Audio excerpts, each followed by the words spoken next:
And after seeing the universe in ways mankind had only dreamt of, they came back changed from the experience. But their journey transformed some of them in ways you might not expect. Tonight, the story of a man who walked on the moon and returned with some ideas that could be called out of this world. Here's Dennis Murphy. How big is the moon? A father and son, a silver moon floating over a Florida beach.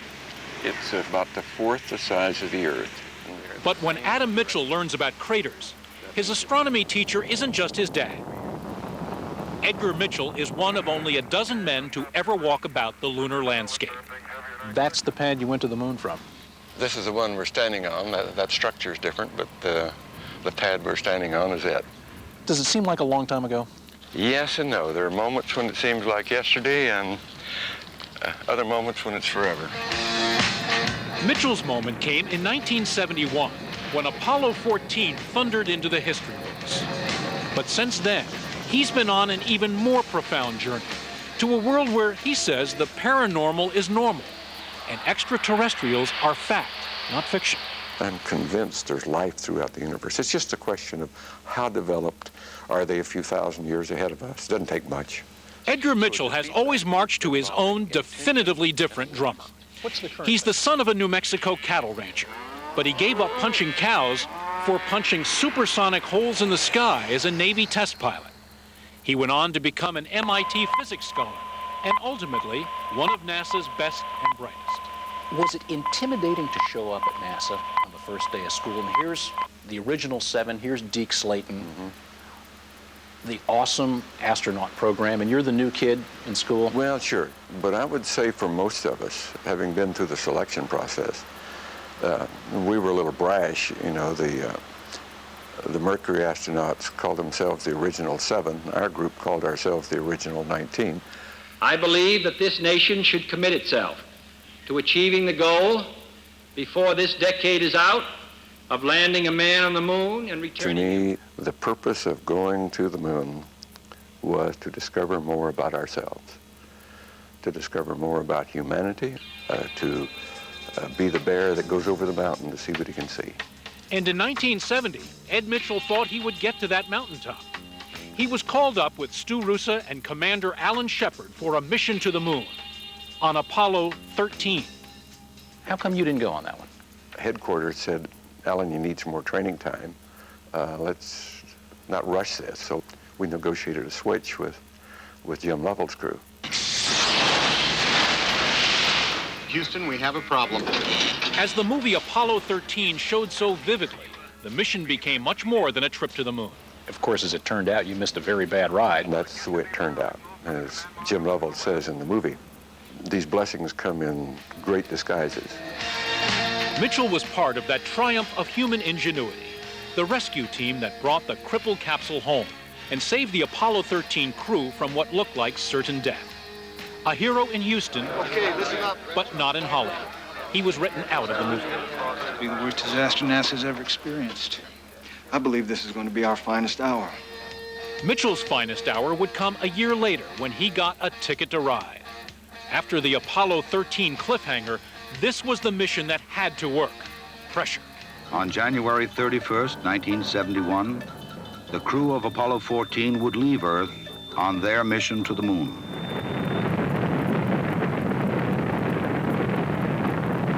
And they made it to the moon in style.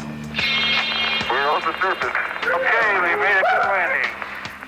And it's been a long way, but we're here. How's this, Bruce? Look okay? Roger, that's a good side.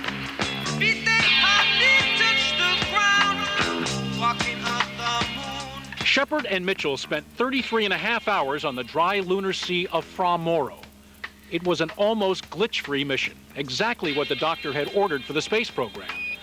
Shepard fired a memorable 6-iron shot, and they were gone. What a liftoff. Headed home with 95 pounds of moon rock. And according to space documentarian and co-writer of Apollo 13, Al Reinert, they came back with a secret.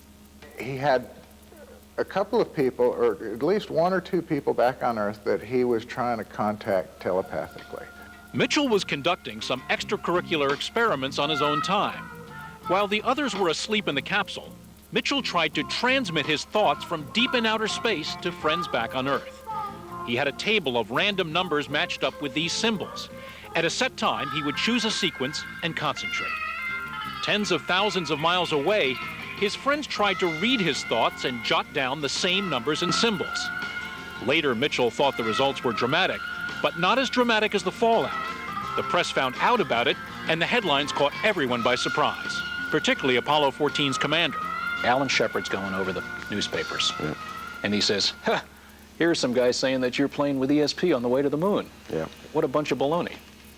Yeah, he was kind of tickled about that. Thought it was, here the press was being creative, and again, I had to say, well, boss, I did it. Edgar Mitchell, branded forever as the ESP astronaut, came back a changed man. He found his entire belief system thrown up in the air like a game of pick-up sticks.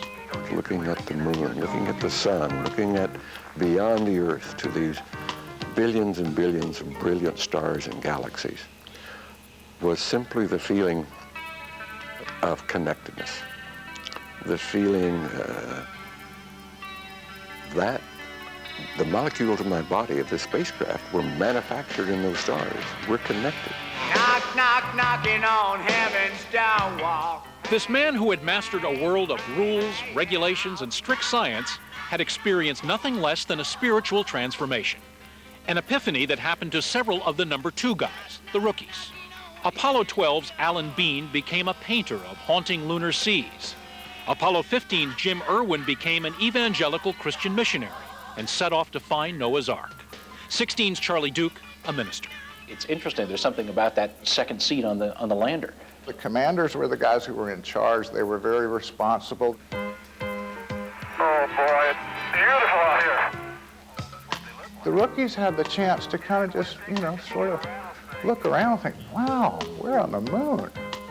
I think there's a spiritual element to the whole journey if you were open to it. Again, you're talking about very different people.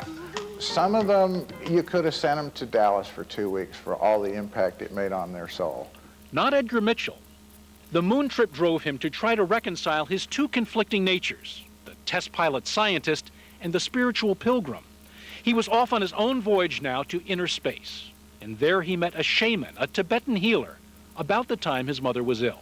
She was suffering and was legally blind, and so I got the healer and my mother together just to see what would happen. Wait a second, here you are, a guy from MIT.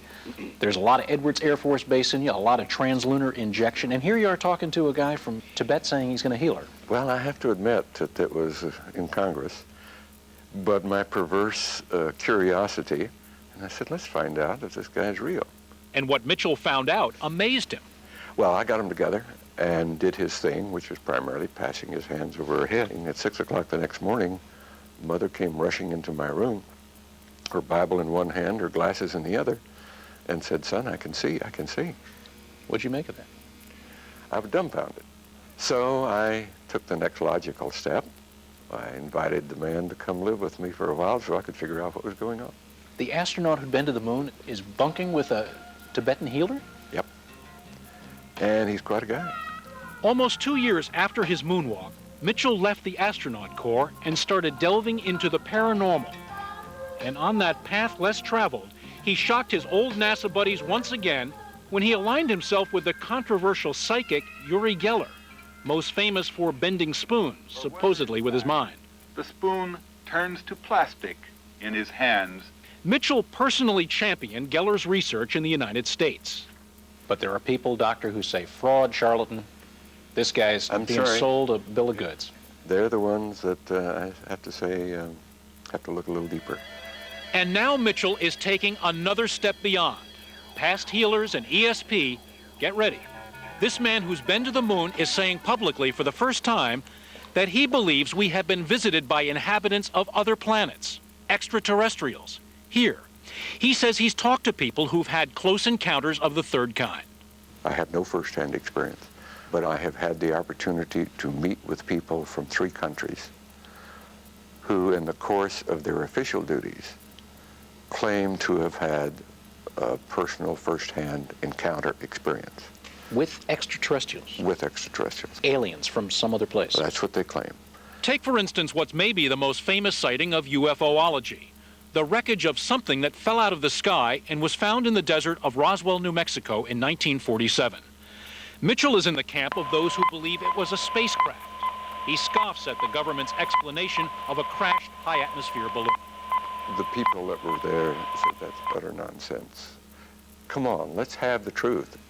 Do you think it's more likely than not that extraterrestrials have been to this planet? From what I now understand and have experienced and seen the evidence for, I think the evidence is very strong. And large portions of it are classified. Classified by whom? By governments. You're saying it not only likely happened, but there's been a cover-up? Oh, I think if it has happened the way it seems to be, there's definitely been a cover-up.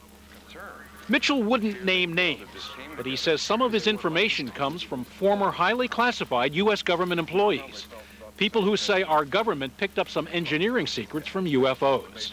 The Department of Defense declined to comment on Mitchell's allegations, but gave us the U.S. Air Force's standard handout on unidentified flying objects, stating, there has been no evidence indicating that sightings categorized as unidentified are extraterrestrial. Case closed. So is Edgar Mitchell lost in space? Not to audiences like this one at Cambridge University in England. This is a man who's traveled further than almost any of us. Scientists and New Agers find something provocative in this quiet man from the moon. There is no unnatural or supernatural experience. There is just experience. Mystic, astronaut, and now author, Edgar Mitchell has written a book, The Way of the Explorer, telling all about the incredible journey that is his life. It's been almost 3 decades since man first hopped about the moon, and we're finding out now that our astronaut heroes really were far more complex human beings than the image of the right stuff AOK pilots of NASA's public relations machine. At the time they were going to the moon, they were so worried about all those little details. But as the years go by, they forget all of those technical things. And what sticks in their minds are the powerful human moments that would have been in any tourist's mind. You know, I mean, in a way, they were guys on a giant camping trip. And back at the pad where he began his journey 25 years ago, the astronaut nicknamed the Brain appreciates a rainbow while marveling at the engineering that sent him into space. It's always difficult when you're a pioneer. Dreamed of being part of a manned mission to Mars. And indeed, sometime before the year 2020, NASA does hope to send men back to the moon and onto Mars.